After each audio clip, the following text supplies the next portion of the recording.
Welcome to the HawgBeat Hoops postgame show. I'm Jackson Collier, JC Hoops, basketball analyst over at Rivals.com, HawgBeat.com, joined by managing editor of the website, Riley McFerrin. And guys, we finally get to come and talk to y'all after a win. Seems like it's been a while with the break over the week and having the LSU game last Saturday. But Arkansas got it done at home tonight. Started out, I thought the first half played with a lot of energy, a lot of effort, played pretty good basketball for, I would say, close to 30 minutes of that game tonight. The final 10 minutes were a little rough. Some mental mistakes, a lot of stepping out of bounds.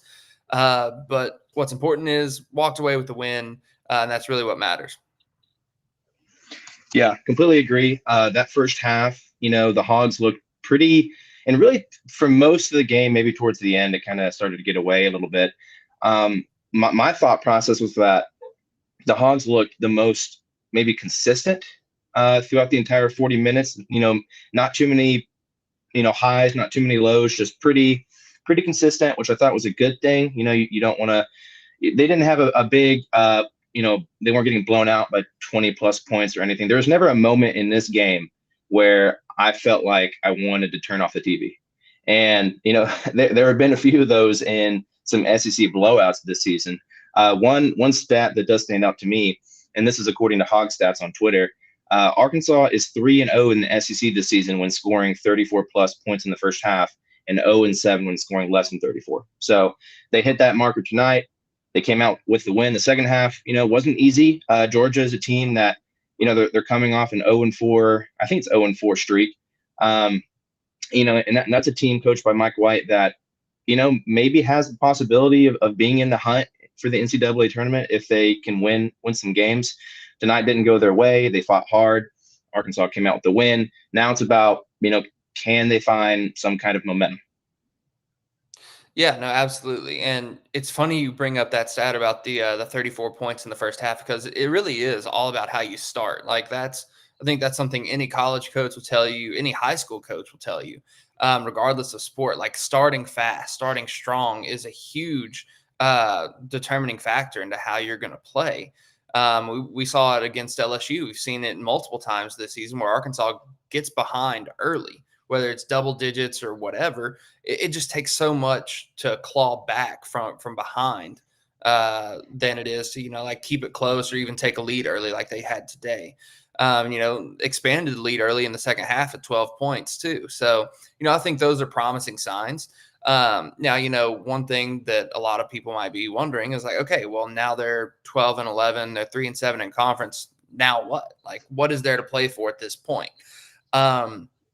And I think number one, a lot of it is pride, pride in the players themselves, pride for the program, all that sort of stuff. I think you have to sort of think about it that way. I mean, these players, even if the NCAA tournament isn't in the foreseeable future, barring an SEC tournament run, they have to play for themselves. They have to play for the program. And, you never know. You can, develop some sort of chemistry and get going late and maybe make an SEC tournament run. I'm not going to suggest that happens. I highly doubt it does. But, they're still playing for it. They still think that could potentially happen. But, for any sort of momentum, for any sort of relevancy, for any sort of respectability, this is a step in the right direction. Yeah, and I think, looking at it, it's different from our perspective. We look at it and we look at the full scope of the season, and we're kind of thinking, this season it's probably over.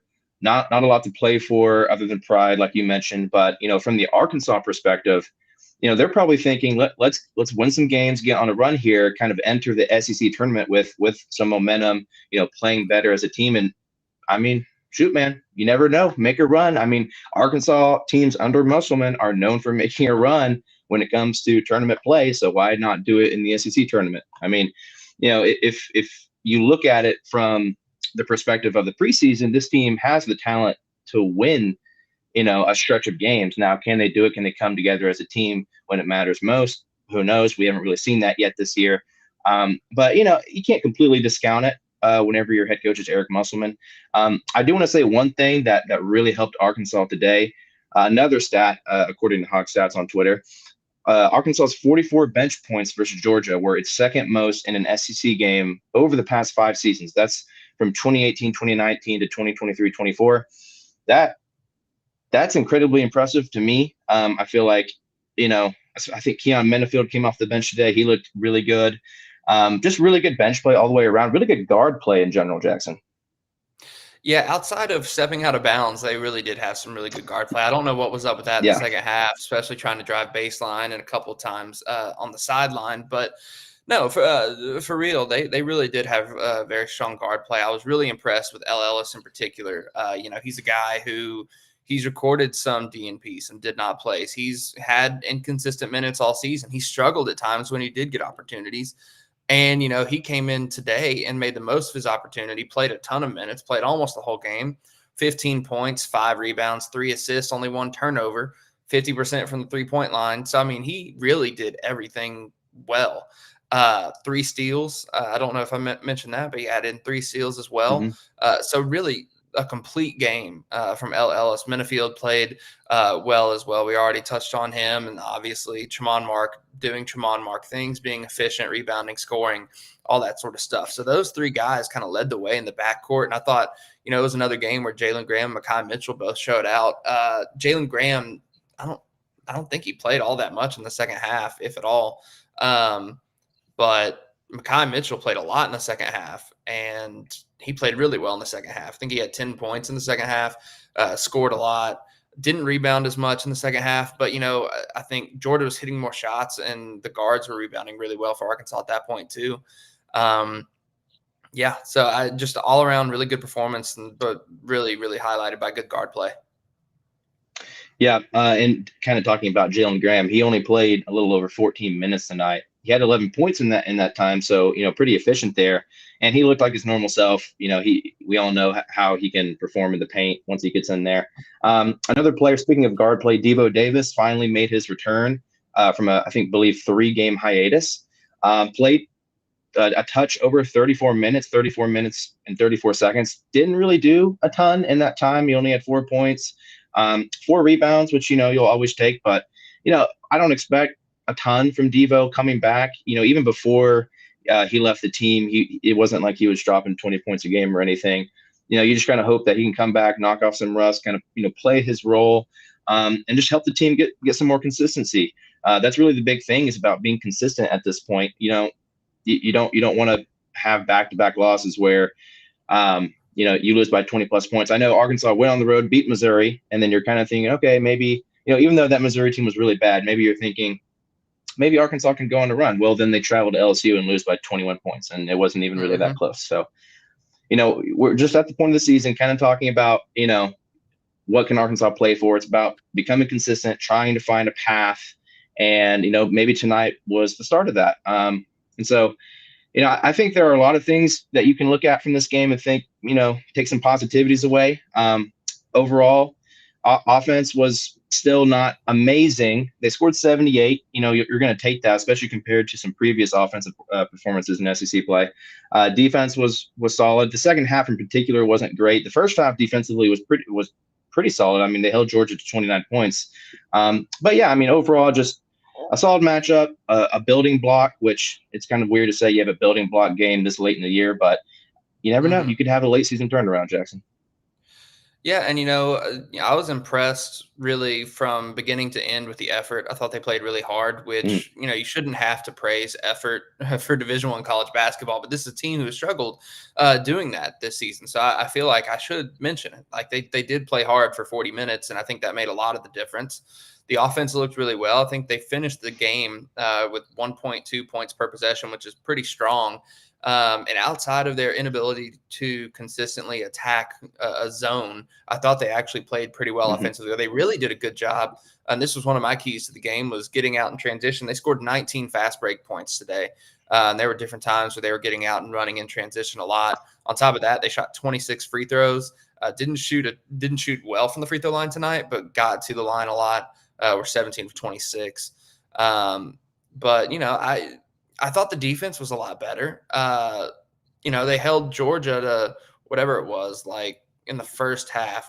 Georgia was 1 of 12 from three in the first half, and for the game they were only 4 of 18. And that's a team that I think coming into tonight was shooting 35% from three and got up a ton of 3-point attempts. So the fact that Arkansas was able to hold them from three, I think that speaks a lot about how far this team has come. Because some of those shots were open looks, and I've come on here about different performances earlier in the year where Arkansas allowed a low percentage from three, where it was just teams missing open shots. But tonight, I think Arkansas mostly actually contested shots really well. There were a couple times where they went under screens, they should have gone over, just some miscommunication stuff. But I think largely they were doing a really good job of going over screens, crowding defenders. They were really crowding the guards and making the post entry passes pretty difficult, which helped Graham and Lawson and Mitchell a lot as well. It's just, I think overall, even though it ended up being close late, I think for the most part, it was a really good game by Arkansas and a really good really good performance to build off of. Yeah, I can completely agree. I just want to say really quickly, if you're watching, if you have any questions, anything about this game or just the team in general, be sure to comment below and we will get to your questions. I do see there is one question from Uncle Truth. Who wins the Super Bowl? I might mention that at the very end. It's a good thing our publisher, Mason Choate's not on here, or else I might get into a fight about who wins the Super Bowl in here. I'm a 49ers fan. He's a Chiefs fan, so you might not want to see that live. But kind of going back to the game here, speaking of game plans, Eric Musselman has always talked about how this team is really good in practice, but can't translate that to the game. And I know earlier in the week he had talked about how important it was to defend the three. That was a big emphasis this week, just because a guy like Abdur Rahim, he tore them to shreds, I think, in the last game that they played earlier in the year. And like you said, they held Georgia to, I think it was 0-11 to start the game. And so 4 of 18 overall, you really, really like that. That tells me that this team is finally taking what they talk about in practice and moving it to the game. Something else that stood out to me, this Arkansas team has not done well with turnovers, like taking the ball away from the other team. They had 9 today. Tremont Mark had 3. I think you mentioned earlier, Ella Ellis had 3. You're going to take that all day, every day. This Arkansas team, that might not be a consistent thing, but if you can get some steals from those players on a fairly consistent basis, like you can definitely see a turnaround going forward. Now, it does not get any easier. Wednesday, you welcome Tennessee, who is one of the best teams in the country. They have Dalton Connect, one of the best players in the country, super electric. I'm not too sure how they're going to defend him. They may not be able to. But, just I don't want to echo myself 100 times here, but building block game, can they turn it around? Maybe. Probably not. But, I mean, you never know. You never know with Eric Musselman. Yeah, and, I think a couple of things in particular that this team can really build on is, not making stupid mental mistakes. I mentioned earlier, we saw guys, dribble out of bounds, just step out of bounds, running a half court set, which you shouldn't do, especially on your home floor. Like, how many times do you play on this court and you don't know where the out of bounds line is, or you just get distracted, whatever. On top of that, like, you can't foul 3-point shooter when you're up 5 with like however much time, 20 seconds Yeah. left, whatever it was, or 5, even less than that. Just let them take the shot. I mean, it's not, they don't have a 5 or a 6-point shot. Just let them take the 3, contest it, but don't foul them on it. So they get to shoot 3 free throws and score with the clock stopped. Cleaning up those types of things. There were a couple of passes that just, no look passes or quick, like hot potato passes that ended up being turnovers. Just cleaning up that little stuff can go so far. Because I think as talented as this team is, because not every game has been a blowout. There's been quite a few blowouts, but as talented as this team is, they're just a few little mistakes here and there away from winning a few more games than they did. Probably could have beat Kentucky if you remove some of those mental mistakes. They probably could have played Memphis or North Carolina a little bit closer than they did. They probably could have beat Georgia the first go around in Athens. So you win 2 or 3 more games like that, and you play closer in a couple other games, and even if you include UNCG and that, you're looking a lot more favorable than you are right now, and I think it completely changes the course of the season and a lot of the off the court stuff as well. That being said, maybe that is what they can improve moving forward, but we'll see. I'm skeptical considering the fact that we've come on here multiple times saying that was a great performance. They can build off this. Let's see what they do next game. And then they come out and lay a complete egg. So, we'll see what happens. Yeah, we'll definitely see what happens. Like I said earlier, you have a pretty big test coming up on Wednesday against, I think Tennessee's number 5 in the country. So yeah, definitely a really good team. I mean, you beat Duke at home. I think Duke was like number 7. Either way, 2 really good teams. You have another opportunity to do that at home against a rival, or not rival, but a conference foe. Should be a great game. Pretty good. I won't say litmus test, because if Arkansas loses, like they probably should lose, but we'll really see if, this team can continue to at least fight for 40 minutes. That'll be a good test just to see if they can maintain the energy. Jackson, I mean, we kind of tore through our talking bullet points during today's show. Looking at questions, we don't really have a ton here. I will say, Uncle Truth, who wins the Super Bowl? Hammer 49ers. They're going to win. I feel pretty confident in that. Actually, I'm going to be honest, don't tell Mason, but I really don't feel very confident. I'm a little bit scared of Patrick Mahomes, but we don't have to talk about that.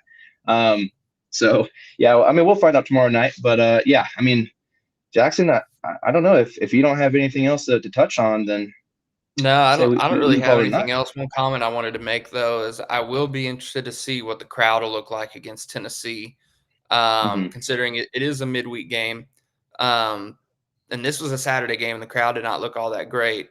Based on team hadn't played well, they've been losing, and just got blown out against LSU. So I'm interested to see, will the crowd be better considering Arkansas just won and that Tennessee is a top 5 opponent. Because I think that can make a difference. I'm not trying to sit here and say, oh, Arkansas's got a chance to beat Tennessee, but if you have 19,000 in the stands instead of having I don't even know what it was like tonight, like 13 maybe 12, 13 ish, give or take. Yeah. Uh, you know, th- those extra few thousand people make a big difference, and that can mean a whole lot. That can mean 5 to 10 points. Now, if Arkansas is within 5 to 10 points, that's a whole different story. But just my last comment. I just wanted to put that out there. I'm just curious what you think about how the crowd's going to be and all that sort of stuff. Yeah, I mean, it is a midweek, like you said, but against a top opponent, you're coming off a win. I know I don't really know how to gauge the fan excitement right now. I know whenever I look on social media, on Twitter, most fans are kind of like, man, give me a reason to be excited about tonight's game. Give me something. They want to be excited to watch Arkansas basketball, but they're not being given any reasons right now. Especially when you're coming off, and I hate to bring it back to this, when you're coming off a football season in which things it was hard to watch those football games. Like it's a trend, right? It's just hard to get yourself up. You never want to be apathetic, but it's hard to get up when your team that you're watching is like, there's just not a lot of opportunities to make the NCAA tournament anymore. But Mm-hmm. I do think there will be a solid crowd, probably better than the one tonight. Maybe not by much. I don't expect a sellout or anything like that. But if the crowd stays in it, you never know. Bud Walton Arena is hard to play in. It doesn't matter how good or bad that an Arkansas basketball team is. It is always tough. With that, I do want to say before we sign off, today's sponsor for the HawgBeat Hoops postgame show is Bet Saracen. You can see their logo in the top right-hand corner. If you guys want to place any bets, whether it be on the Hogs, the Super Bowl tomorrow, anything, highly recommend go check out Bet Saracen. They are the best casino in the state. You'll find everything you want there. Go to Bet Saracen, make your bets. Jackson, if we don't have anything else, I'm about ready to sign off here. Yeah, no, I'm ready to go.